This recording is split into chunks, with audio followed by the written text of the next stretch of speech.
Bien, hemos visto en la reacción anterior que el flujo de electrones entre la especie que se oxida y que se reduce, ese flujo de electrones e intercambio de electrones ha ocurrido exactamente en la superficie metálica del zinc.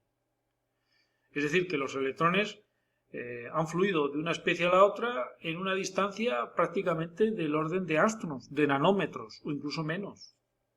¿De acuerdo?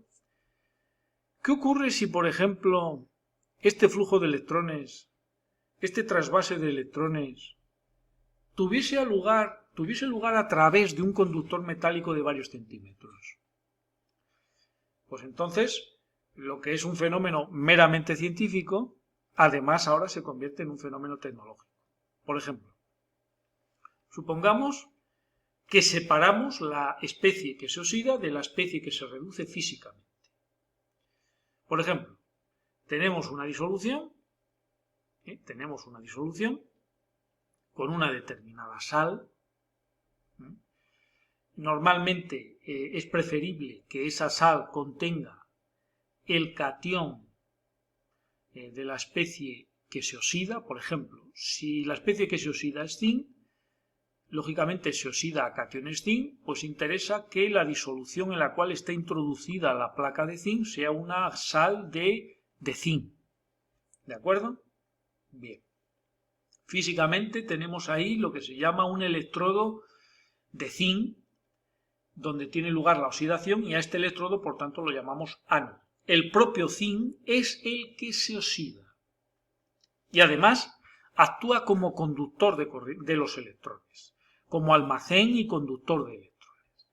Físicamente y conectados por un cable eléctrico, un cable de cobre, pues tenemos físicamente, en otra disolución, introducido una barra de cobre. ¿De acuerdo? Una barra de cobre.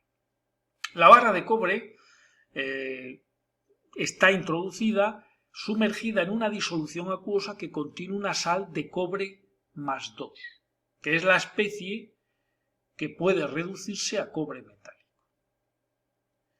Este proceso, en el cual el cobre más 2 se va a reducir a cobre metálico y se va a reducir precisamente en la superficie de esa plancha de cobre, es una reducción. Y a este electrodo le llamamos cátodo. ¿De acuerdo? El electrodo está constituido de la propia barra de cobre, que es una de las especies de la reacción, y los cationes cobre más 2. ¿De acuerdo? La propia barra de cobre actúa como miembro del cátodo y a su vez actúa como metal que almacena, recibe, transporta electrones. Nosotros entonces sabemos que de manera espontánea el zinc se oxida y libera electrones. Y de manera espontánea los cationes cobre más 2 captan esos electrones liberados por los átomos de zinc y se reduce a cobre metálico.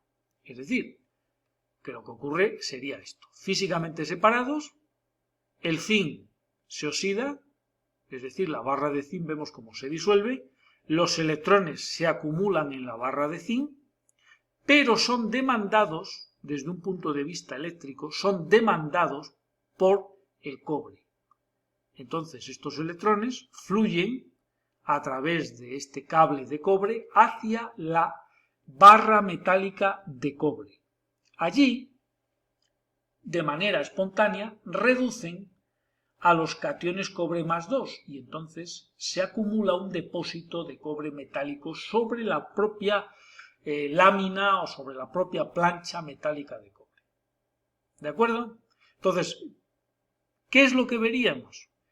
Que la placa, el trozo metálico de zinc se disuelve, se come, se desgasta, se está disolviendo y la plancha de cobre está acumulando un depósito sólido de cobre metálico. Eso es lo que veríamos. Uno que pierde peso y el otro que lo gana.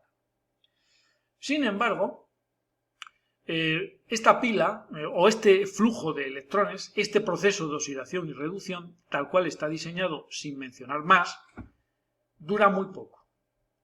Porque ¿qué es lo que está ocurriendo? Lo que está ocurriendo es que en el ánodo se está acumulando carga positiva. ¿De acuerdo? Están saliendo cationes zinc, Se están acumulando cationes zinc y por tanto se está acumulando carga positiva. Claro, acumular carga del mismo signo es muy desfavorable desde el punto de vista energético. Cargas del mismo signo se repelen. ¿Qué está ocurriendo en el cátodo? En el cátodo están desapareciendo los cationes cobre más 2. Ya, pero os recuerdo que estos cationes cobre más 2 están puestos aquí debido a una sal de cloruro de cobre más 2, de cloruro de cobre 2.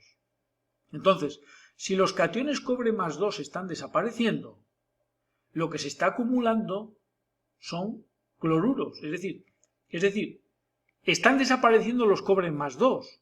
Entonces, la cantidad de cloruros que no ha variado es mayor que la cantidad de cobre más 2. En definitiva, se está acumulando carga negativa, en el sentido de que cada vez hay menos cobres positivos y, por tanto, diferencialmente, la relación de cloruros respecto a cationes cobre es mayor.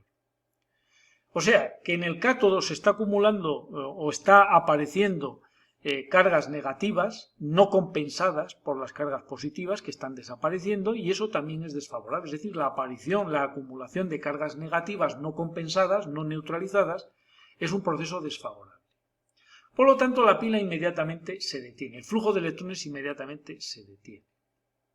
Por lo tanto, se necesita otro objeto, otro elemento que mantenga la electroneutralidad de cada electrodo. Es decir, que en el ánodo las cargas positivas que se están acumulando de zinc más 2 se vean neutralizadas de alguna manera. Y los cloruros, las cargas negativas que están superando a los cobres más 2 en el cátodo, esas cargas negativas en exceso, tienen que verse compensadas de alguna manera con una carga positiva. ¿Y cómo lo hacemos?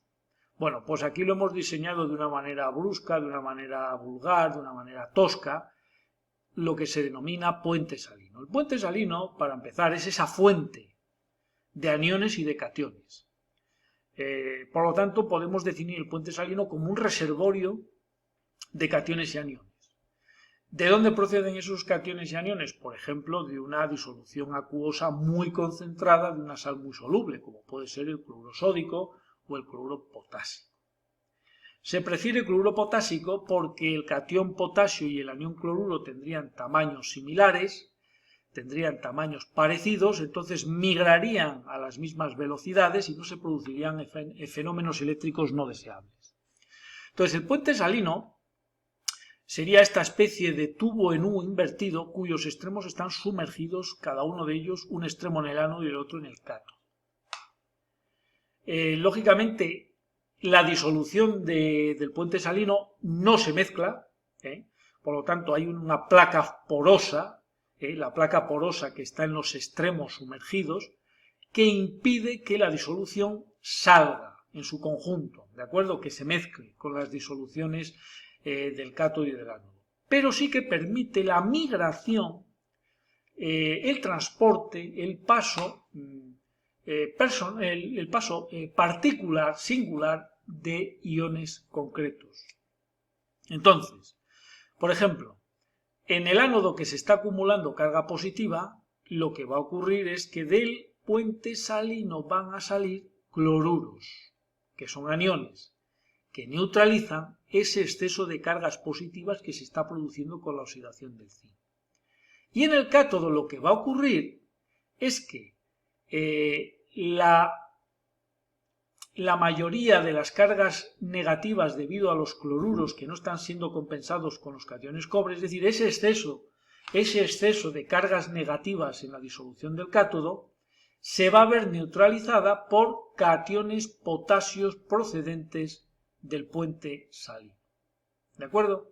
O sea, los cationes potasio están pasando del puente salino al cátodo a medida que los cationes cobre más 2 están desapareciendo, están reduciéndose. El objeto es mantener en ambos electrodos la electroneutralidad, es decir, impedir que se acumulen cargas del mismo signo. De esa manera conseguimos que la pila pueda funcionar de manera continua e indefinida hasta que uno de los electrodos desaparezca o se destruya, por ejemplo, hasta que, en este caso, hasta que el electrodo de zinc, es decir, la placa metálica de zinc, desaparezca. O bien hasta que la cantidad de cationes cobre más 2 en el cátodo pues desaparezca. ¿De acuerdo? Cuando se consuma uno de los reactivos o una de las especies.